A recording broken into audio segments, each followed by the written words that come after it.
Hello everyone, आज हम जिस फिल्म को एक्सप्लेन करने जा रहे हैं उसका नाम है स्ट्रॉन्ग गर्ल नैमसून। इसमें ऐसी औरतों को दिखाया जाता है जो सुपर नेचुरल पावर की मालिक होती हैं, जो उनके अंदर एक्स क्रोमोसोम्स के अंदर कुछ बदलाव की वजह से आती हैं। और ये पावर्स कोई साधारण पावर्स नहीं है, बल्कि ये नस्ल दर नस्ल उस खानदान की औरतों में मुंतकिल होती जाती हैं। और ये सिर्फ जिस्मानी ताकत ही नहीं, बल्कि उनके दिमाग इससे भी ज्यादा एक्टिव होते हैं। वो अपने दिमाग की पावर्स को इस्तेमाल करते हुए हजारों मील दूर से किसी की आवाज को सुन सकती हैं, किसी की सोच को महसूस कर सकती हैं। तो अगर आपको हमारी एक्सप्लेनेशन अच्छी लगे तो हमारे चैनल को सब्सक्राइब करें और हमारी वीडियो को शेयर करके हमारी हौसला अफजाई करें, ताकि हम मजीद अच्छे तरीके से वीडियो को एक्सप्लेन कर सकें। तो चलते हैं फिल्म की एक्सप्लेनेशन की तरफ। तो स्टार्ट होता है मंगोलिया के एक दंगल के मैदान से, जहाँ एक इंतहाई ताकतवर और होनहार योद्धा बाटुर का तारुफ करवाया जाता है। उस चैंपियन से लड़ने के लिए एक कमजोर सी छोटी सी लड़की को बुलाया जाता है, जिसका नाम है टेस्टैक। जब वो लड़की मैदान में आती है तो सब उसे देखकर हंसने लगते हैं। जब मुकाबला शुरू होता है तो दूसरा चैंपियन उस लड़की के पास आकर उसे प्यार करने लगता है, मगर वो लड़की उसे बड़े आराम से उठाकर दूर फेंक देती है, जैसे उसे इतने भारी आदमी को उठाने से कोई फर्क ही ना पड़ा हो। वो जितनी बार उस पर हमला करता है उतनी बार वो उसे उठाकर दूर फेंक देती है, और इस तरह वो मुकाबला जीत जाती है। अब सीन शिफ्ट होता है 2013 में, जहाँ नैमसून के फादर एक रिपोर्टर को बताता है कि मैं अपनी बेटी को मंगोलिया लेकर गया और वो वहाँ गुम हो गई और मेरे पास बस उसकी यादें रह गई। वो रिपोर्टर से कहता है, तुम अपनी अखबार में कुछ ऐसी न्यूज दिखाओ कि अगर कोरिया में वो मौजूद है तो मेरे पास वापस आ जाए। दूसरी तरफ उसकी माँ अपने असिस्टेंट को अपनी बेटी की खूबियां बता रही होती है कि वो बहुत स्ट्रॉन्ग है। तो उसका असिस्टेंट कहता है, क्यों ना हम स्ट्रॉन्ग लड़कियों का कंपटीशन रखें जो 12 से 15 साल के दरमियान में हो। अगर इनाम में काफी अच्छी रकम रखी जाए तो इस कंपटीशन में काफी लड़कियां हिस्सा लेंगी। तो वो उसे कहती है कि तुमने बहुत अच्छा मशवरा दिया है। दूसरी तरफ वो रिपोर्टर उससे पूछता है कि वो कितनी ताकतवर है। तो नैमसून का फादर कहता है उसे ये सब पावर्स अपनी माँ से मिली है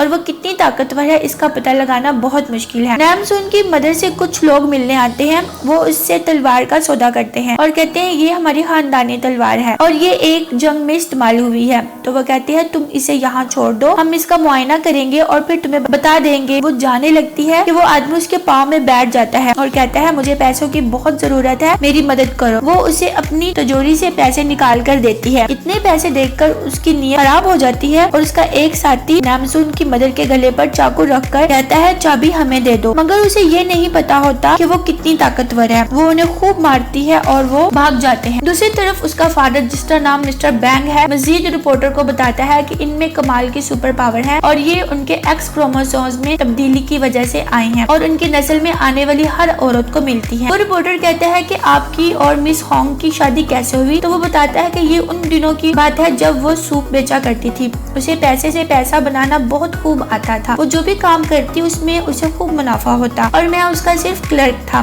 मेरा एक ही काम था होटल का सारा पैसा इकट्ठा करके बैंक में जमा करना। और फिर उसने मुझे शादी के लिए प्रपोज किया और हमारी शादी होगी और हमें 2 बच्चे हुए, एक बेटा और एक बेटी।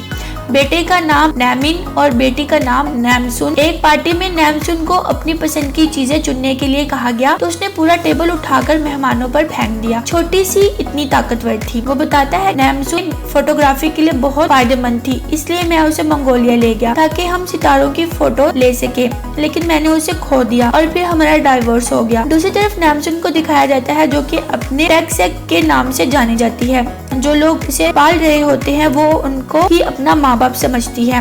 वो उनसे पूछती है कि आप मुझे बता सकते हैं कि मैं इतनी ताकतवर कैसे बनी। तो वो कहते हैं हमें ये तो नहीं पता। वो उसे बताते हैं कि जब तुम हमें मिली तो तुम अकेली ही अपने घोड़े पर सवार थी और तुम 5 साल की होगी। और फिर वो उसे एक बॉक्स देती है जिसमें उसका सामान होता है। वो जब उस डब्बे को खोलकर अपनी पुरानी शर्ट देखती है तो उसके टैग पर कोरिया लिखा होता है। वो टीवी पर कोरियन शो देखती है, उसे वो अच्छे लगते हैं। एक रोज वो अपनी माँ से कहती है मुझे याद आ गया मैं कौन हूँ, मैं एक कोरियन हूँ और मेरा नाम गांग नामसून है। वो कहती है मुझे कोरिया जाना होगा, मैं इसके लिए बहुत मेहनत करूंगी और ज्यादा से ज्यादा पैसे कमाऊंगी। और इस तरह वक्त गुजरता जाता है और वो बड़ी हो जाती है। उसका फादर कहता है अब वक्त आ गया है कि तुम कोरिया चली जाओ और अपने असली माँ बाप को ढूंढो। वो कहती है मैं जाना तो चाहती हूँ मगर आप लोगों की फिक्र होती है। वो कहता है हमारी फिक्र मत करो और वहाँ जाकर शादी कर लो, हमें इससे ही खुशी मिलेगी। दूसरी तरफ मिस होंग ने जो कंपटीशन अरेंज किया था उसमें एक लड़की उसकी उम्मीदों पर पूरा उतरती है। उसने पूरा 100 किलो का वजन उठाया। मिस होंग जल्दी से उस लड़की के पास जाती है और उसे पूछती है कि तुम कहाँ से आई हो। वो बताती है कि मैं यनबियान से आई हूँ और मेरा नाम राई ख्वाजा है। तो वो उसे कहती है कि हम कहीं अकेले में बात कर सकते हैं। वो कहती है जी बिल्कुल।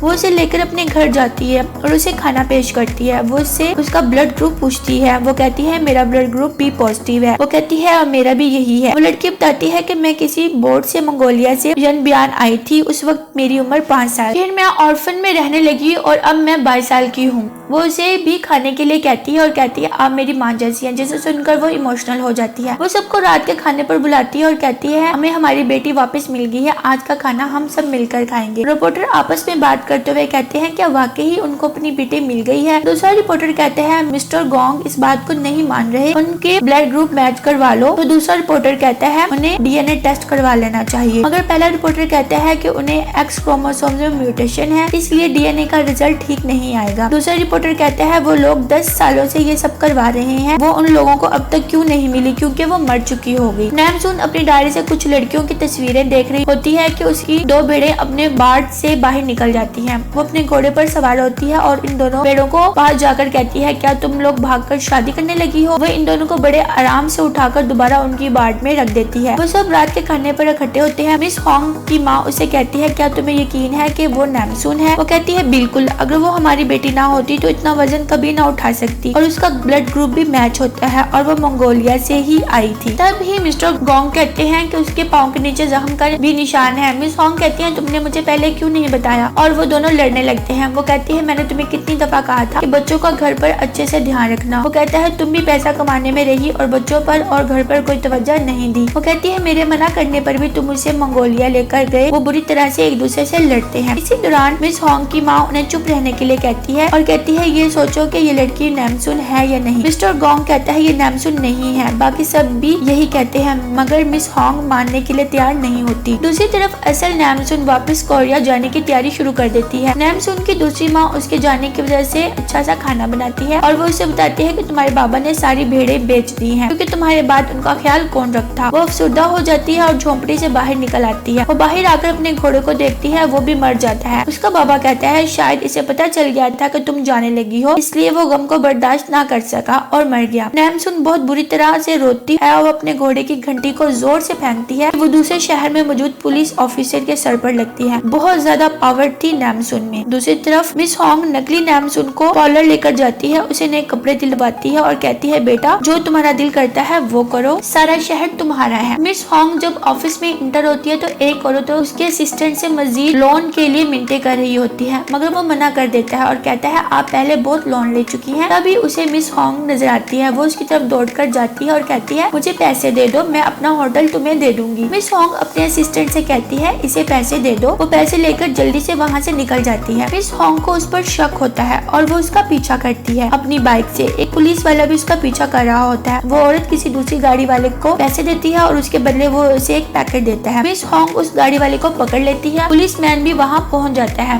वो देखता है कि मिस होंग उस गाड़ी को उठा कर फेंक रही है। पुलिस वाले को खुफिया एजेंसी से पता चलता है कि मंगोलिया से आने वाले जहाज में नशा आवर चीजें आ रही हैं। वो सब लोग अलर्ट होकर एयरपोर्ट पहुंच जाते हैं। नैमसून भी कोरिया जाने के लिए जहाज पर सवार हो जाती है। जहाज जब लैंड करने के लिए तैयार होता है तो उसमें कुछ तकनीकी मसले की वजह से उसकी स्पीड स्लो नहीं होती। पायलट ये देखकर बहुत परेशान हो जाते हैं। दूसरी तरफ नकली नैमसून अपनी तस्वीरें देख रही होती है तो मिस होंग वहाँ आ जाती है। वो कहती है क्या देख रही हो। वो अपनी माँ से पूछती है कि आप मुझे बताएंगी मैं इतनी ताकतवर कैसे बनी और मुझ में कौन कौन सी पावर्स हैं। तो मिस होंग बताती है कि तुम्हें अंदाजा नहीं तुम कितनी ताकतवर हो। तुम जब छोटी थी तो तुमने कार को उठा लिया था। तुम हवा से ज्यादा तेज भाग सकती हो, ऊंची से ऊंची बिल्डिंग से छलांग लगा सकती हो। दूसरी तरफ जहाज बेकाबू हो जाता है और सब पैसेंजर्स घबरा जाते हैं, मगर नैमसून बड़े आराम से उड़ती है। एक टांग मारकर जहाज का मेन डोर तोड़ देती है और छलांग लगा देती है और तेजी से भागते हुए जहाज को पकड़ लेती है। वो अपनी सारी ताकत से जहाज को रोकती है। वो जब अपनी ताकत लगा रही होती है तो उसमें कुछ तब्दीली रूनुमा होती है। वो तब्दीली उसकी माँ और नानी माँ दोनों महसूस कर सकती हैं और आखिरकार वो प्लेन को रोक लेती है। इस तरह एपिसोड नंबर 1 खत्म होती है। अब हम आगे देखेंगे कि कोरिया पहुंचने के बाद नैमसून को किन मसाइब का सामना करना पड़ता है और वो अपनी माँ को तलाश कर पाती है या नहीं। ये सब देखने के लिए आपको हमारे साथ बने रहना होगा। Thank you for watching.